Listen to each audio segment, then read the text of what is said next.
Has been 3.5 minutes. So I welcome you again, members of the Fourth Estate, and as briefly as we can, naona bado tunatembea, but let's get settled in. And without much ado, ladies and gentlemen, allow me to introduce to you our government spokesperson, Dr. Senator Isaac MWAURA, government spokesperson. Karibu.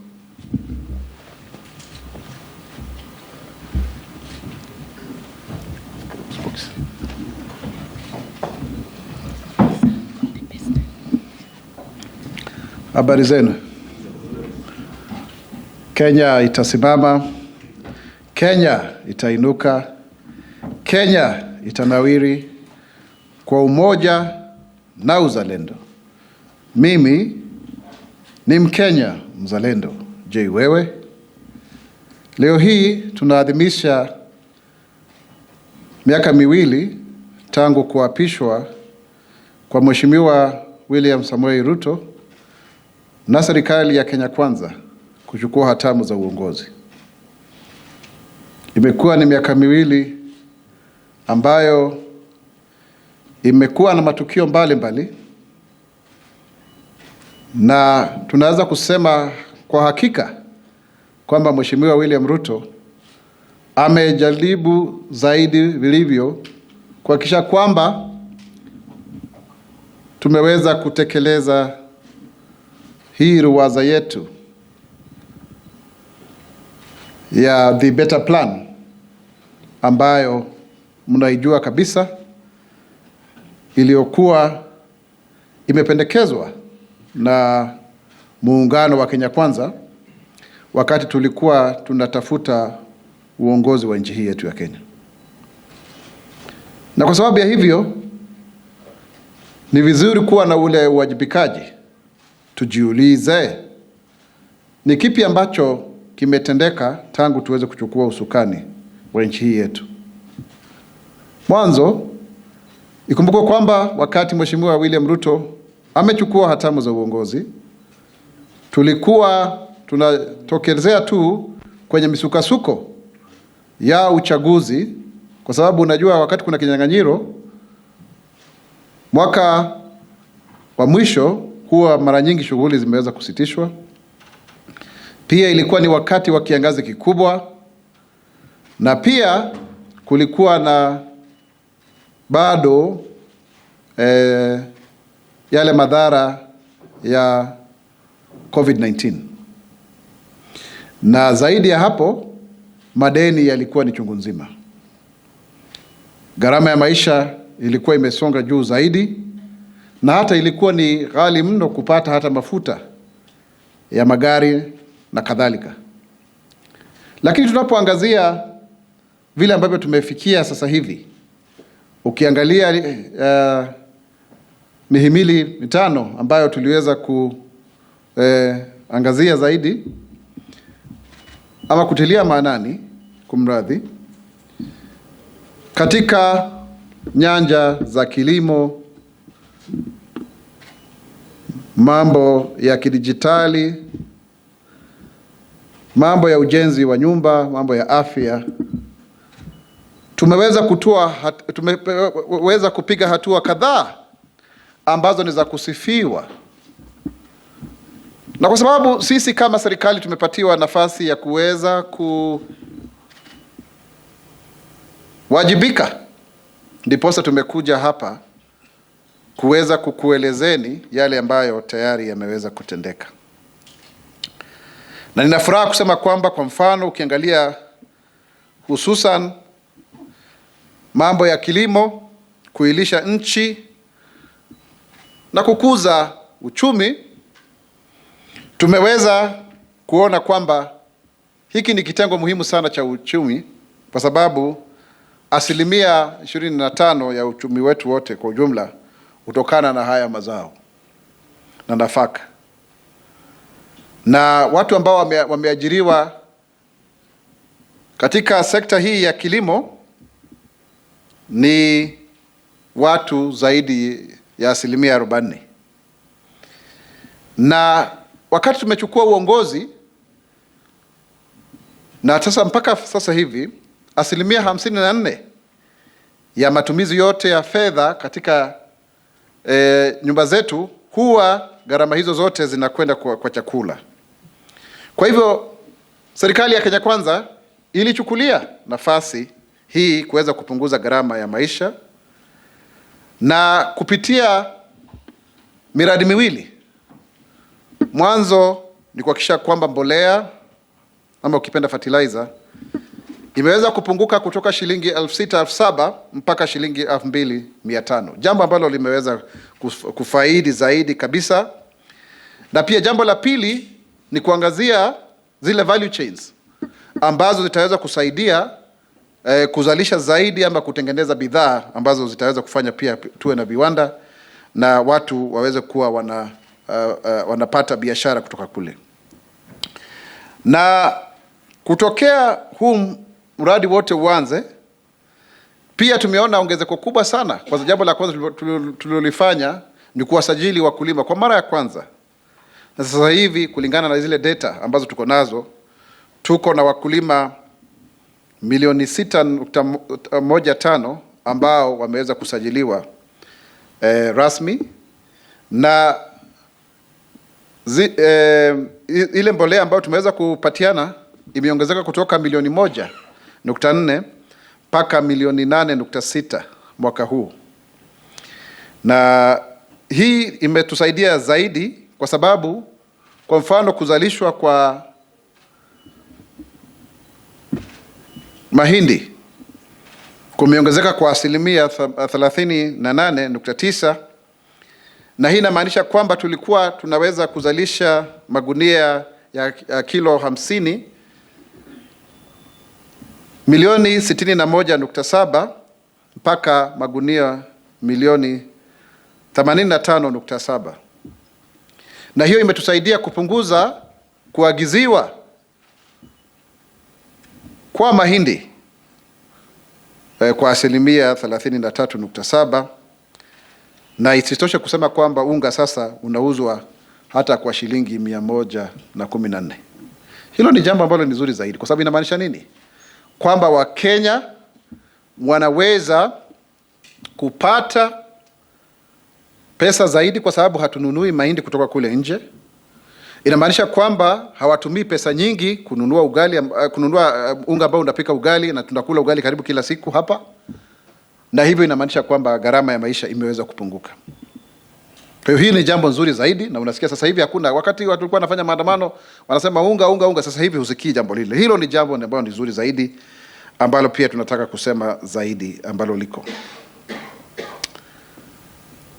Na pia ukiangalia katika mambo kwa mfano ya ngozi, tumeweza kuhakikisha kwamba sasa hivi tunaweza kuprocess ile ngozi yetu kupitia pale Kariokoo, na pia mambo ya mpunga ambayo imeweza kuongezeka kutoka kwa 19%, na hata pamba ambayo ilikuwa imezorota zaidi, nafikiri ilikuwa kule Akado, Homa Bay, kwa 332%. Kumaanisha kwa sasa Wakenya wanaweza kupata pesa kwa kilo ambazo wanazozalisha, na tunaweza kutengeneza nguo mpya hapa nchini.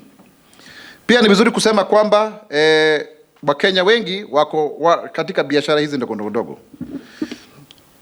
Kwa ukweli, hususan 85% ya wafanyikazi wote wa Kenya huwa wanafanya hizi biashara. Na hiyo inamaanisha kwamba ni vizuri tuliangazia swala hili zima tu. Kwa mfano, tumeweza kuhakikisha kwamba kuna zile center za viwanda 21 ambazo zilikuwa zimezorota na zikakuwa haziangaliwi, lakini tumeanza kuzijenga upya. Na kwa sababu ya hilo tumeanza kuwa tunaweza kufanya mambo ya ngozi, kutengeneza ngozi na viatu na kadhalika kule Suneka, Isiolo, Malindi, Runyenjes na Banisa. Unaona maeneo yale ambayo yana mifugo mingi zaidi hapo. Na pia mambo ya kutengeneza nguo upande wa Mwea, Kitale, Olkalau na Embakasi North. Huko ndiko ambako tunaangazia zaidi hizi center ili watu waweze kuwa wanaweza kutengeneza zile nguo na kadhalika. Na ukiangalia mambo ya maziwa, tumeweza kusaidia kuimarisha kule Machakos, Kajiado, Ilasit, Iten na hata kule Kobujoy. Mambo ya mafuta ya kupika yanazalishwa kule Kangema, Udhaya na Londiani, jambo ambalo ni nzuri zaidi. Na pia mambo ya ujenzi na bidhaa za ujenzi upande ule wa Funyula, Marimanti, Kianyaga na Choni. Kwa hivyo tayari sasa hivi pia tumeanza kufanya kile ambacho tunaita ni county aggregated industrial parks. Yaani mahali tumeweka shamba, tukaweka milioni 500, milioni 250 za county na za serikali ya kitaifa, kama kule Riwa kule Homa Bay, wanajenga, ndiposa wewe unaweza kuja kuwekeza hapa utengeneze kiwanda chako.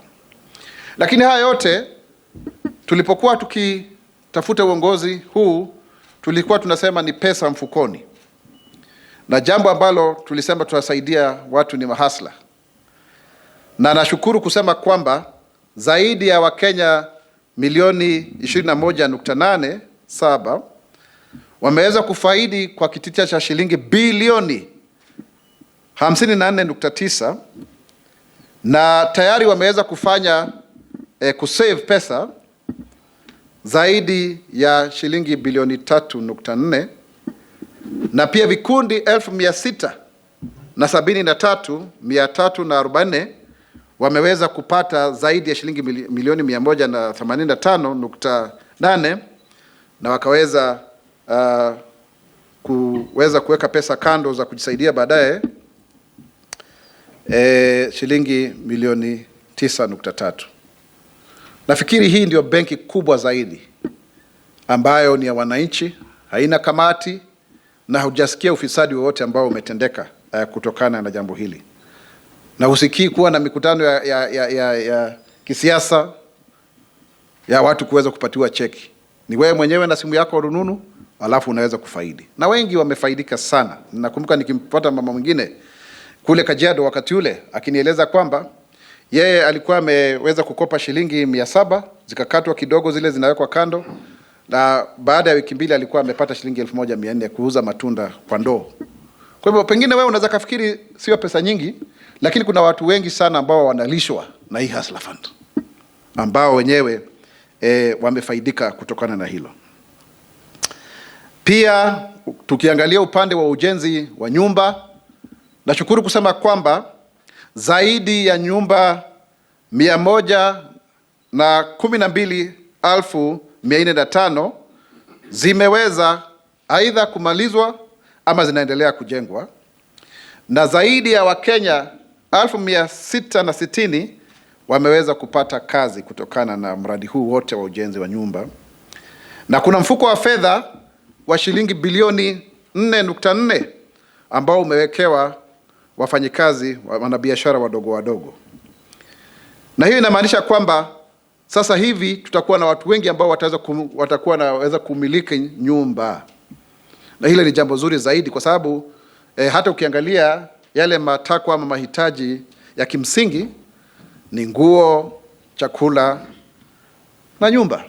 Kwa hivyo ni jambo ambalo ni zuri zaidi. Na tungelipenda kutoa wosia kwamba watu wengi waweze kuchukua nafasi hii ili kuweza kuchukua ile mortgage, waweze kufaidi kutokana na mradi huu. Na wengine watakuwa kilipa hata shilingi 3,000. Hata jana tulikuwa na Mheshimiwa Rais kule Korogosho, na tutaendelea kusisitizia hilo tukisonga mbele. Na kile ambacho pia ni kizuri zaidi ni kwamba zaidi ya watu hawa wa jua kali 213 wameweza kupatiwa vyeti vyao kulingana na kwamba wao wenyewe wana taaluma. Wanajua, tumekuta watu ambao wanajua kufanya uhandisi hata zaidi ya wale ambao wamefanya madegree.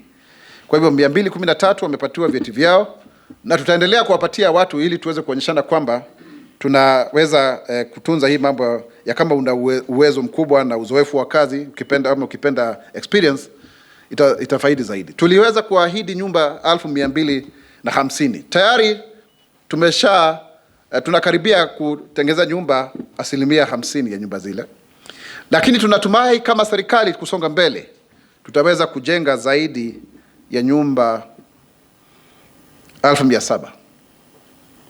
Tukiangazia pia upande wa afya, na shukuru kusema kwamba tayari mfumo huu wote wa NHIF ulikuwa umegubikwa na wizi mkubwa sana na ubadhirifu wa mali ya umma, hivi kwamba kuna hospitali fulani ambazo zilikuwa zinasemekana kwamba zimefanya upasuaji kuliko hata hospitali kuu ya Kenyatta. Lakini sasa hivi kupitia mpango huu wote wa SHA, ambao kuna sheria 4 ambazo tuliweza kuzipitisha, mambo ya kuweka rekodi, usitembee na rekodi zako vile, zahanati pia kutoka kiwango cha kwanza mpaka cha 3, unapata kwamba matibabu yatakuwa ni ya bure, wanaweza kutumia pesa zao pale. Kuna ile SHIF ambayo Social Health Insurance Fund ambayo imepunguzwa kutoka shilingi 500 mpaka 300, kwa hivyo mahasla wengi wanaweza kuingia katika mpango ule. Na kuna ile Critical Care Fund ambao kwa wakati umepata mambo ya dharura, ugonjwa wa dharura kadhalika, kama ni ajali, utalipiwa na utagharimiwa na serikali. Sidhani kuna mfumo mzuri kuliko huo.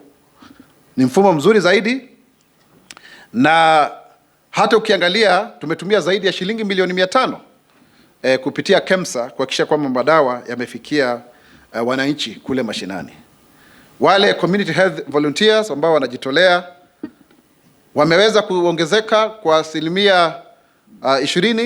Walikuwa 1089, sasa hivi ni 1107, na tayari wamepatiwa vifaa vya kufanya kazi na pia fedha. Zamani hawakuwa wanapatiwa fedha, lakini zaidi ya 269 wanapatiwa simu za rununu, wanaangalia vile unaangalia pressure na kadhalika.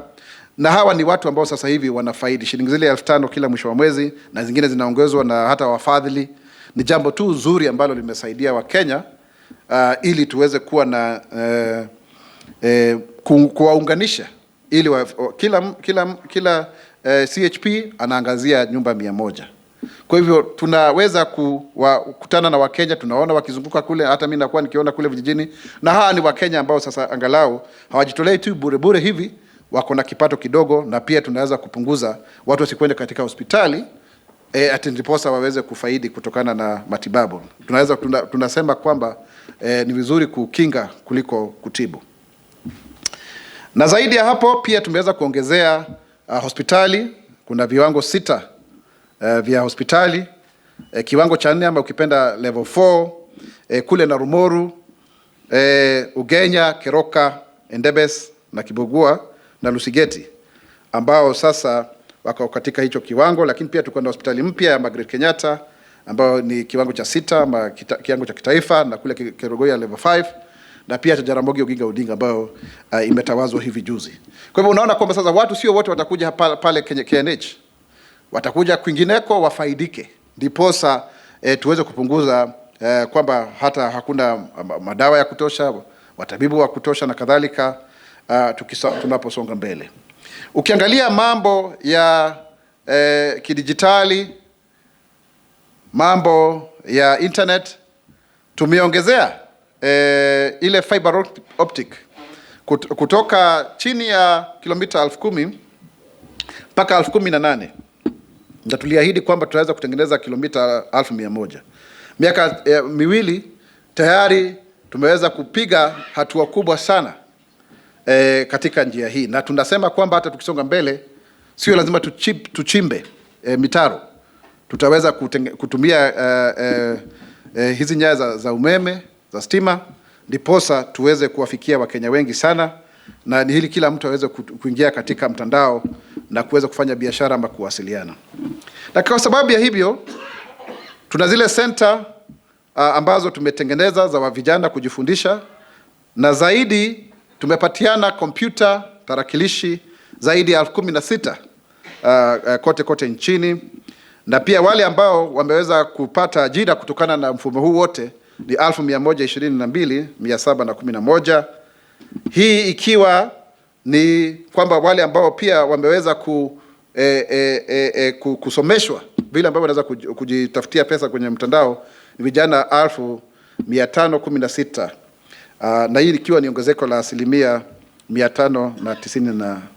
Kwa hiyo unaona tayari kuna watu wanapata fedha. Nilikuwa kule Arvist, Rift Valley, Nakuru na timu yangu, tukaona watu wengine wakituambia vijana wengine hapo wametengeza zaidi ya shilingi milioni 3 na wameanza sa biashara zingine ambao wanafurahia sana kulingana na hii miradi yote. Zile hotspots za internet wifi sasa zaidi zimeweza kutengenezwa 274. Kwa hivyo tayari tunasonga mbele zaidi. Hata sasa hivi sio lazima uende katika afisi ya serikali. Kuna zaidi ya huduma 17,000 ambazo zinaweza kupatikana, na ilhali wakati tumechukua hii serikali zilikuwa tu ni huduma 350, na hili limetusaidia kama serikali pia kuongeza zile pesa ambazo tunaweza kupata kutokana na hizi huduma. Mpaka kila mwezi tunaweza kupata shilingi bilioni 10.9, kwa sababu kulipa ni kujitegemea, kulipa ushuru ni kujitegemea. Huu si ushuru, nafikiri hii tu ni ada ambao unatozwa kidogo kwa sababu ya kupatiwa huduma za kiserikali.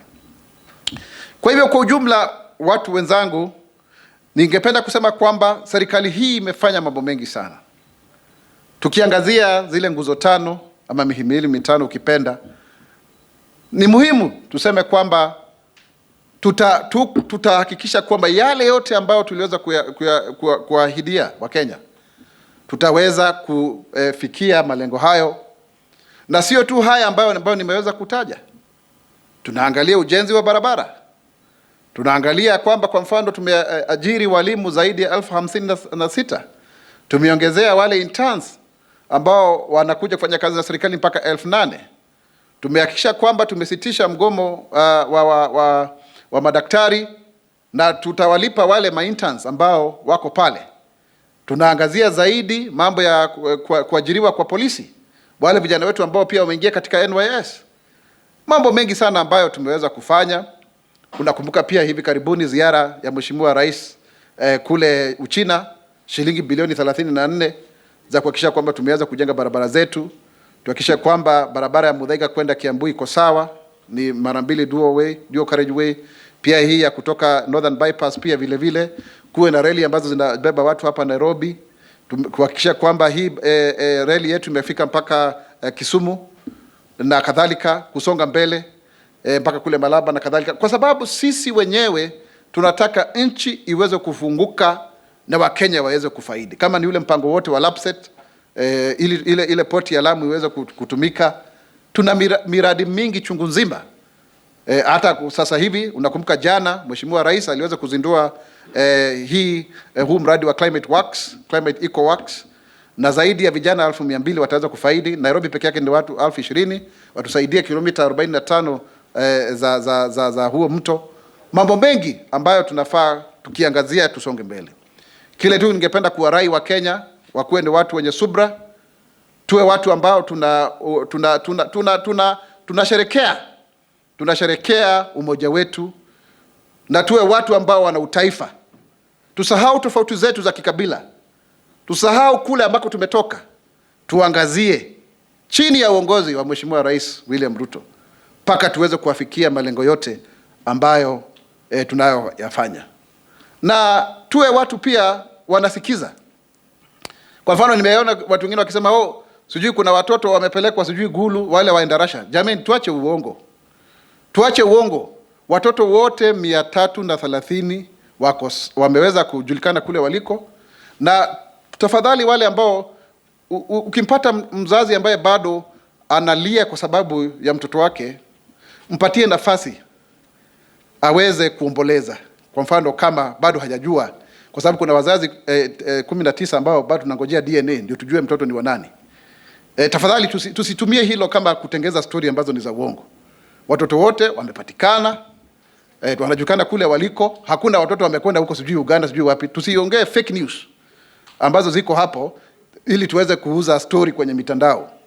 Hiyo ni urongo mtupu, na mimi kama msemaji wa serikali napenda kusisitizia zaidi hii watoto wako, na tunafanya uchunguzi uendelee kufanywa na watu wa DCI na kadhalika. Wale ambao wamefanya makosa watachukuliwa hatua. Tayari kuna kanuni mpya, kutakuwa na ile inspection ya mashule yote ambayo imeagiziwa na waziri Julius Ogamba, ambayo tumekuwa tukishirikiana naye kwa karibu zaidi, na ili Kenya iweze kusonga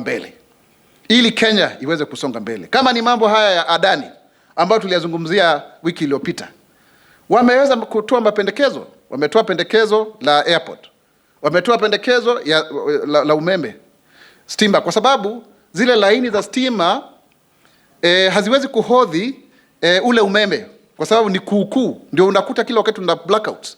Sasa wanasema tunaweza, kuna hii proposal, tunaweza pia kuwajengea laini nyingine. Unaona, tunaweza kuwajengea laini nyingine, lakini bado hizo ni proposal tu, ni mapendekezo.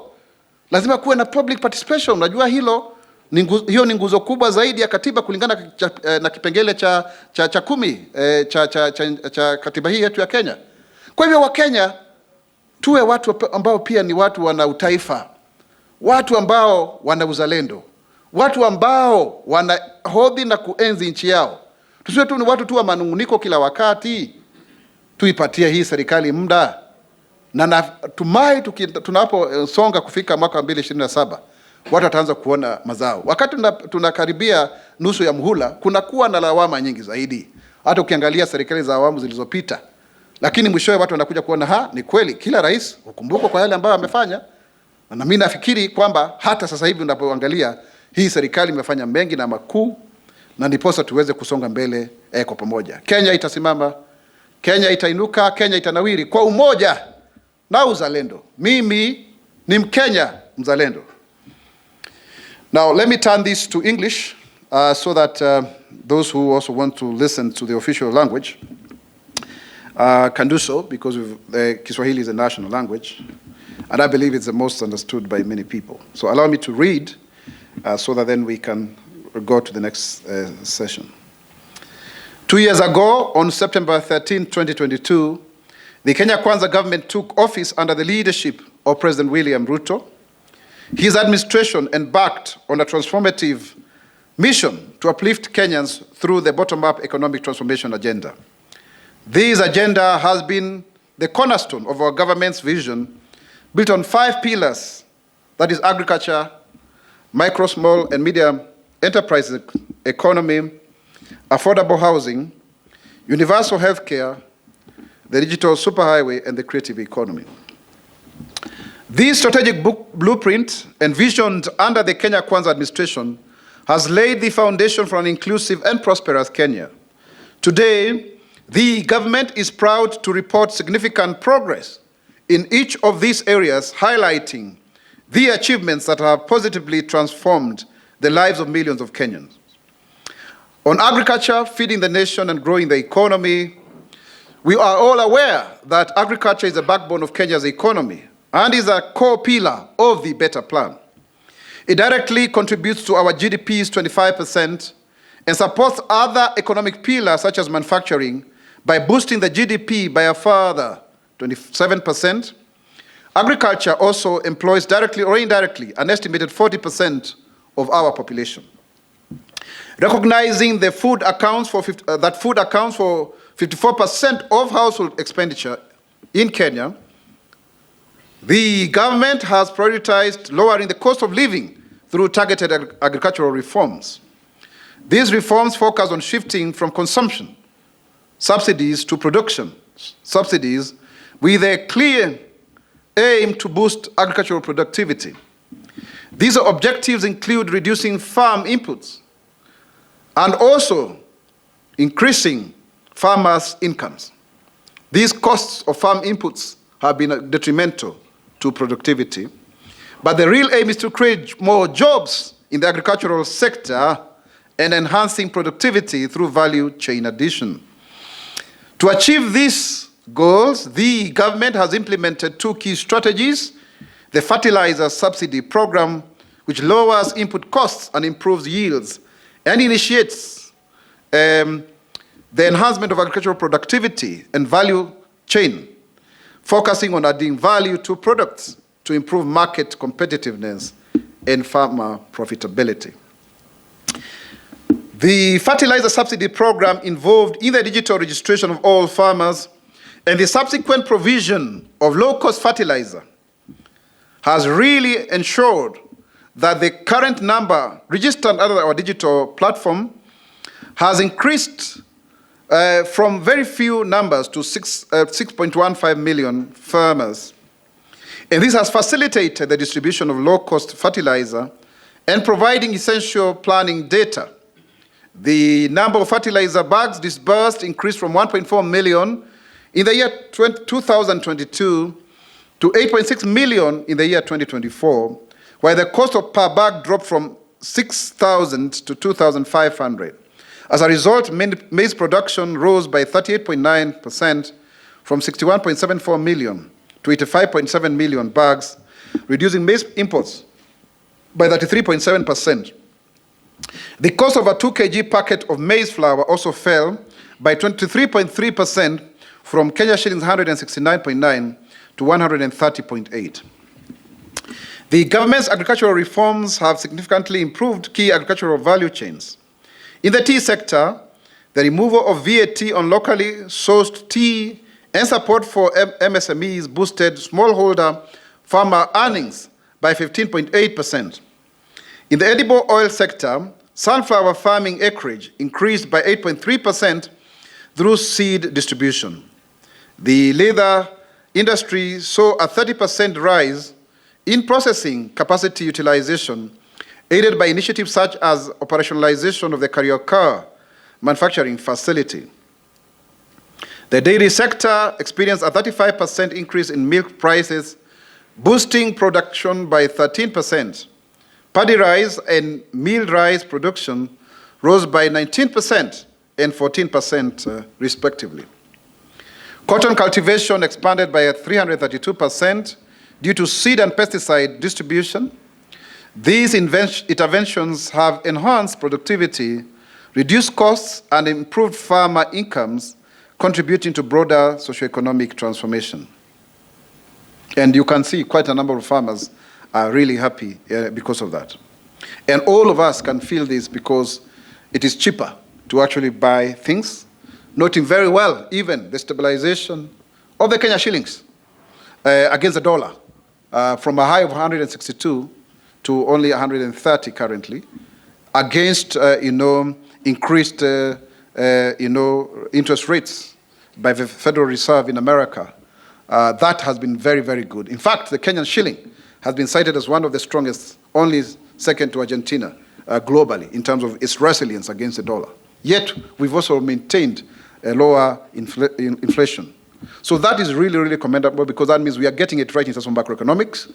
We've also been able to pay the Eurobond without defaulting when everybody wanted us to foil. Because part of why we are strengthening agriculture is to also ensure that we increase our foreign income earnings.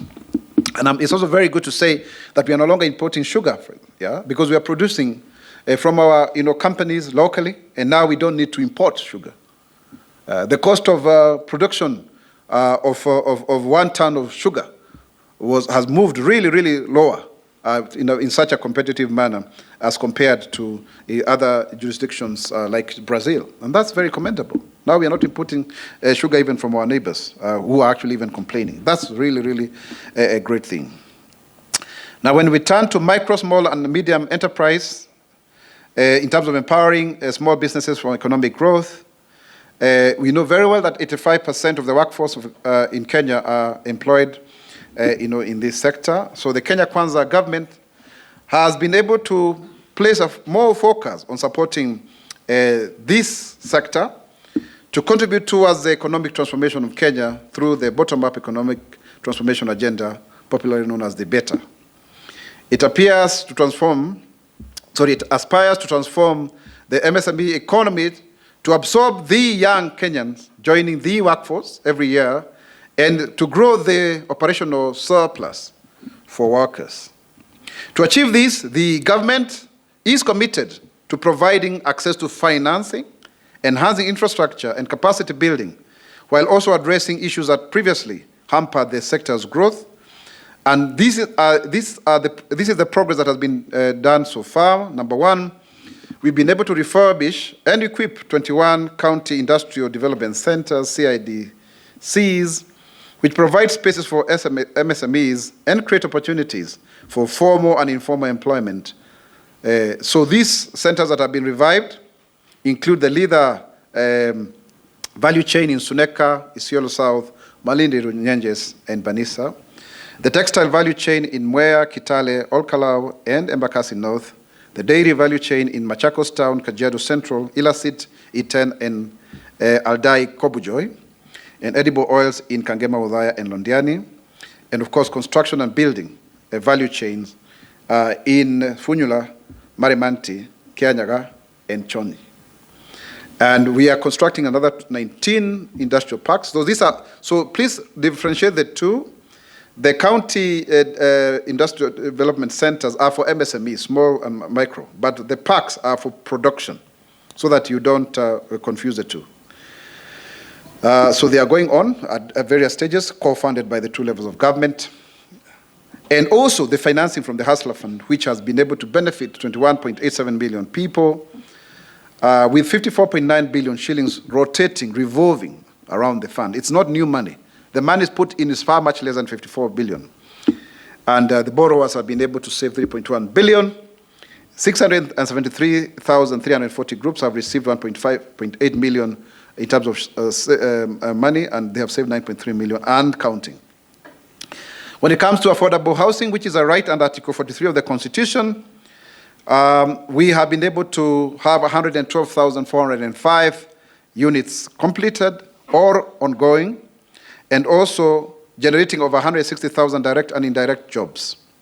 A fund of 4.4 billion has been ring-fenced for MSMEs. So you can see the linkages of the 5 pillars. They are not just standalone. And we have the mortgage refinancing that has been able to be increased by 1,005 from 2,502 in 2022 to 3,527 in 2024 and counting. The government recognizes that there are people who know what they do best, but they have no papers, and so therefore 213 Juakali artisans have actually been certified through prior learning assessment.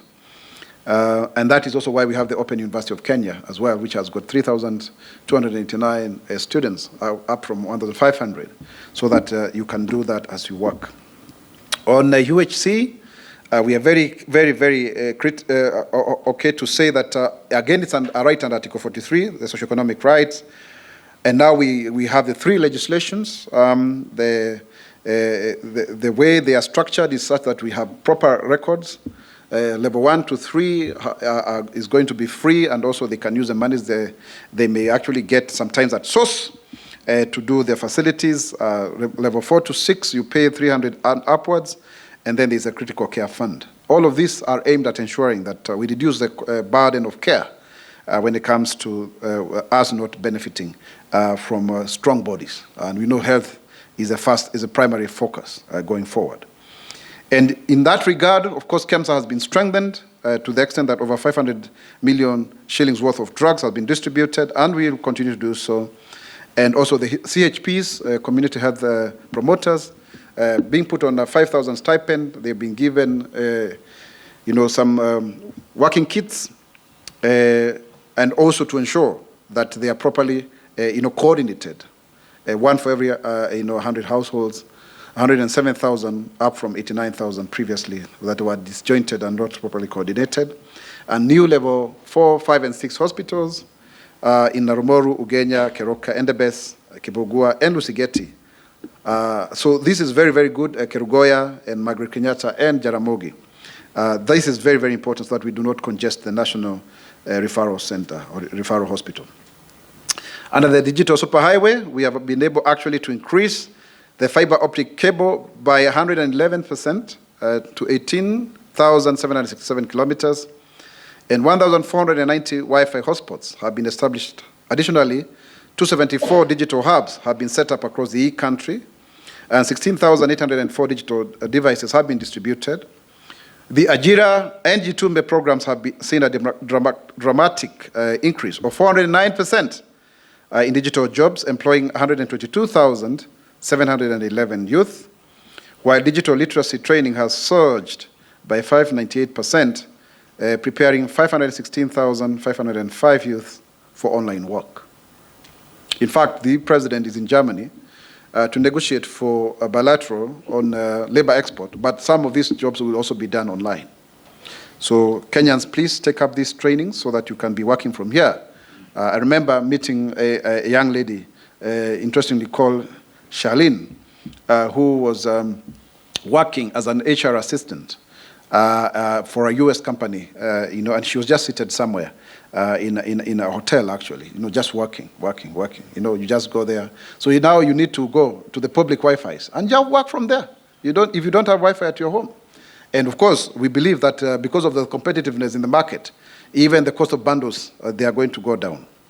And in this regard also, digitization of government services, I think the latest figures is now we have been able to digitize under eCitizen 20,855 services, up from only 350 in 2022. That's actually an increase, that is very, very phenomenal.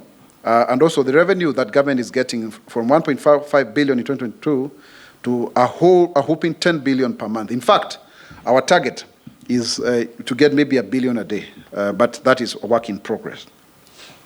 So basically, the Better Plan is really ambitious. We aim to construct 250,000 houses, creating a lot of jobs for Kenyans, 700,000 houses, millions and millions of jobs, actually 1 million jobs going forward, but even more. And we are calling upon Kenyans to really support this government. We are approaching the midterm. Today, back in 2 years, usually by that time people get a little bit disaffected because they are yet to see proper results. There is a lot that is happening.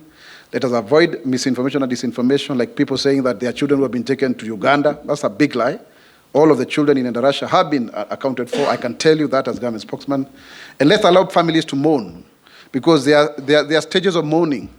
So let us not go into the details of trying to let's not disturb those that need also to be given time to maybe to go for DNA autopsy, and they get settled that maybe they need to to come to terms with what has happened, because that is our support mechanism, and we don't need to be callous and insensitive.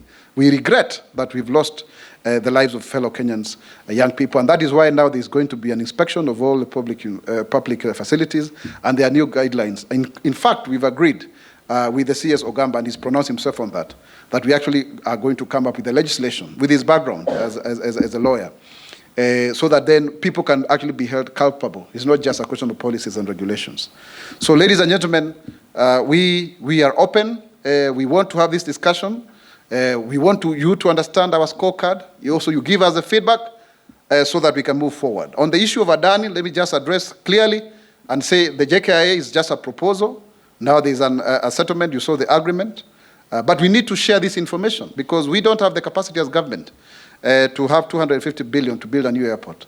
So when you have a privately initiated proposal, they bring it on the table. We will go through public participation. It's a give and take and agree, so that we end up having with a new terminal. Because we are using 10 years old, they are leaking. You can see the embarrassment, power outages, long queues, because we are processing 8.6 million passengers against a capacity of 7.2 with a 45-year-old airport. Really, we need to be modern. Otherwise, we go to our neighbors, they are doing much better. Even when it comes to Maisha number, it's only our ID that is not digitized. Yet when every time we want to do something, somebody runs to court, oh, I don't know what's happening. Let us start to developing trust with the government. Let's start knowing that there is a very genuine endeavor by this administration to make things work and to turn things around. So with those many and few remarks, Kenya itasimama, Kenya itainuka, Kenya itanawiri kwa umoja na uzalendo. Mimi ni Mkenya mzalendo. Wewe, Gabriel, I think you can moderate. Thank you so much, Spokes. As we had agreed earlier, if you have a question, this is the time. As usual, tell us your name, the media house that you represent. Be as brief as you can. Let's start here, coming backwards. All right. So Kwemoy Anthony, K24 TV. I have 3 questions. CS Kithure Kindiki elaborated on the issue of Endarasha. He made it clear it was 164 peoples. Of course, 143 boys being alive, with 21 passing away. So my question is, as government, what are you going to do to ensure, in case there was a fault, those allegedly responsible for this are going to be accountable? Number 2, on the issue of Adani deal. I have heard government officials trying to defend Adani, but Kenyans already know there are issues with it. So my question is, so what is so special about this Adani that, of course there were concerns about KAA, Kenya Airports Authority, raised their issues. Alafu there are also 2 issues from them that they highlighted.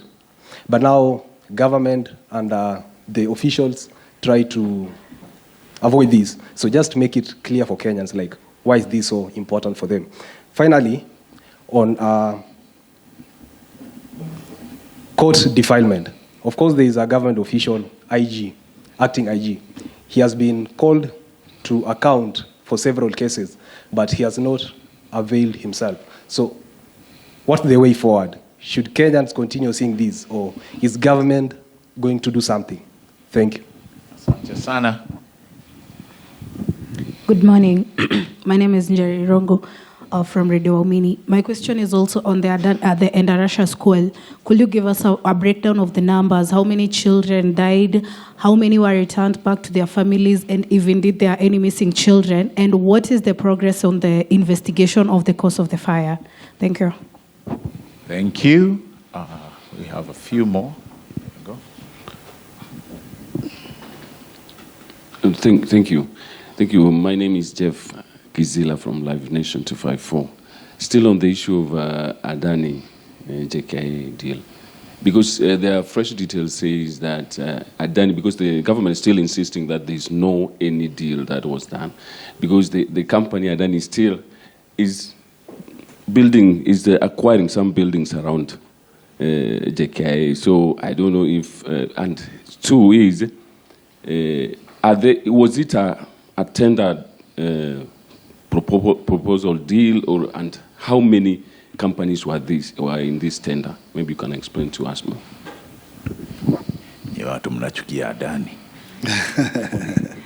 Hello, sir. Good morning. Away from the Adanis, Ian Byron from KTMN News. From? KTMN News. My question KTMN. is... KTMN. Wow, that's a new one. Very new, but it's in the system. Tell us about this serial quarry killer, because the government has gone mute after his escape from Girigiri. Good morning, spokesperson. My name is Ndobi Moturi from Daily Nation, and my question concerns, I've heard you speak quite a number of things, but I haven't heard you speak about the rule of law. And in the recent past 2 years, you have seen quite a number of Kenyans are abducted, and this week we saw even some clips circulating of Kenyans being abducted on the streets. Maybe you could speak on that, the Kenya Kwanza performance on the rule of law and the increase in the number of abductions on the streets. Thank you. We take 2 more. Good morning, sir. My name is Kasi Mustafa from Horizon TV. Swali langu nitauliza kwa Kiswahili kwamba visa vya uteketezaji ama kuchomeka kwa shule imekuwepo tangu serikali zilizotangulia. Na tukiangalia ripoti zinaonyesha kwamba mwaka 2001 wanafunzi wa shule ya Kiangulio Changuli Secondary, 67 of them waliungua na wakafa. 19 walipata majeruhi. Ni visa ambavyo vimekuwa vikifanyika kwa tangu serikali moja hadi nyingine. Je, ni mbinu gani ambayo serikali itatumia ili kuhakikisha kwamba visa hivi vinasimamishwa kwa mara moja na tumalizane nazo kabisa? Thank you. Last question.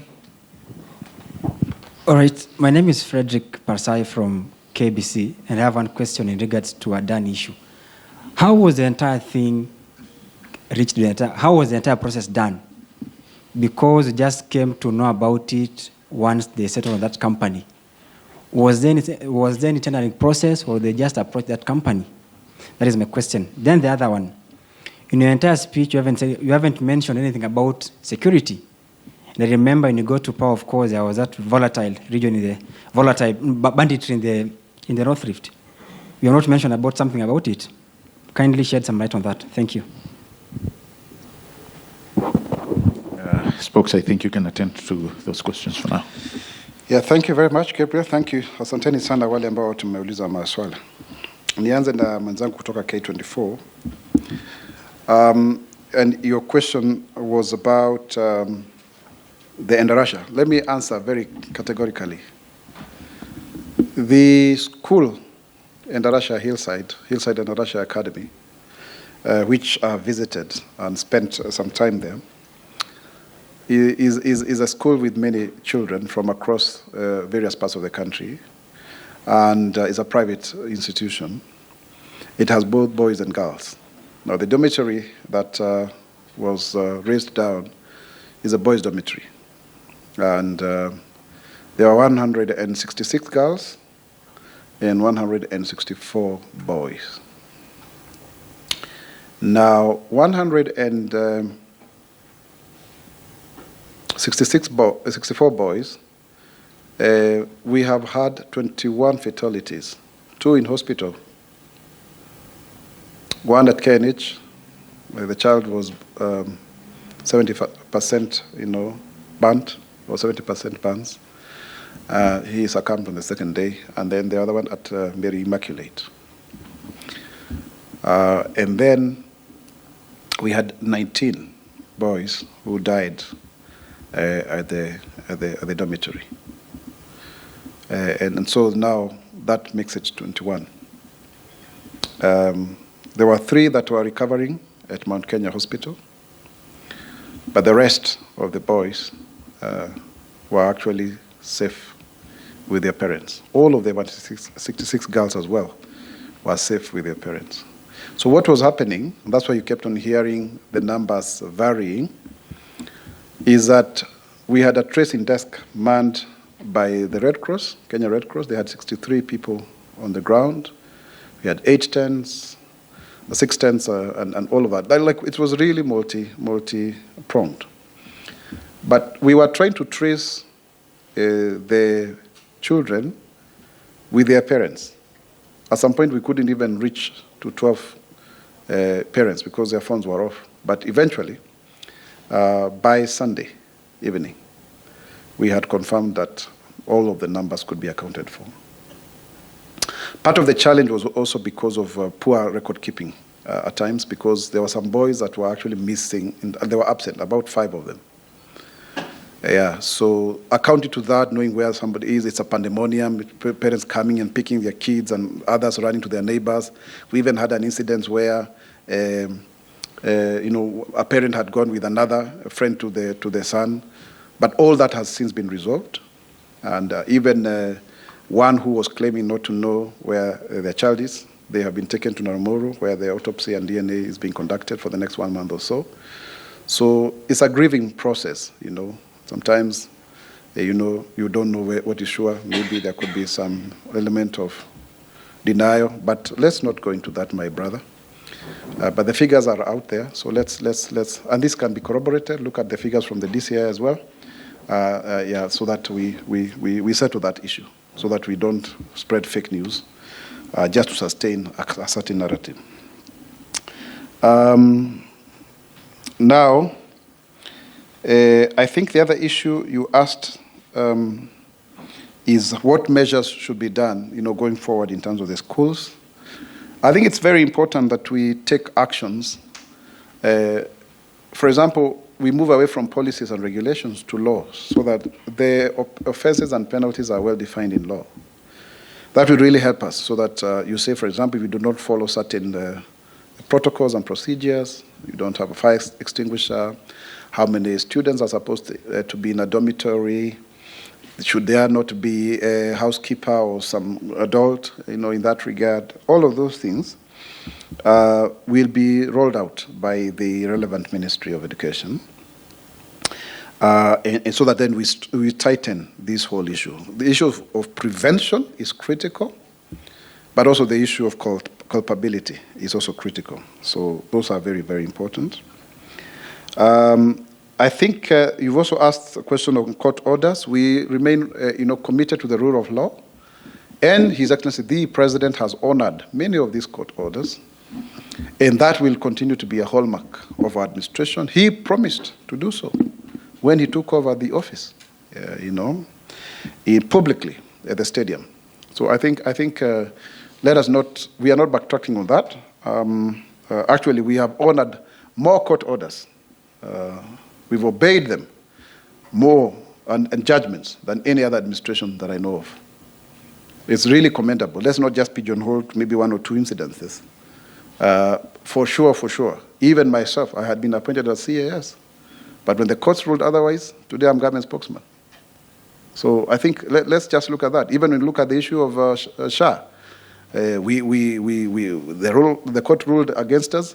We're expecting by September 18th we can win the case, but we are only surviving on a court order on that one. So I think let's just agree that it's dicey. This new constitution, or Constitution of Kenya 2010, which is now 14 years old as of 27th of August, has jolted us into a new paradigm where really a lot of things may be determined through the judiciary. People are becoming increasingly aware and litigious, and we will continue to do so because even us, this administration, we won when actually we were declared winners on 5th of September after the Supreme Court declared that we won fair and square. So we also are a product of that court process, and we therefore, benefit that. But what we need to do, though, is to ensure that we also define public participation, because it's the one thing, 95% of all litigations that are going to court are as a result of this issue of public participation. It's a constitutional right, really, but then it needs to be couched in such a manner that it does not become detrimental to the advancement of the nation, so that then we don't keep on pulling ourselves backwards. For example, the SHA, the whole issue of universal health coverage was supposed to have been started on 1st of March. But ladies and gentlemen, it is now 1st of October. That is where there is a deadline. So you can see how much time we've lost because of these court cases. Yeah, so it cuts both ways, and we hope that also Kenyans can be more patriotic. And that's why I keep on insisting on that when I'm addressing the nation. I think coming to you, Njeri, I have already clarified that about the issue of the children. Jeff Priscilla, what a good name.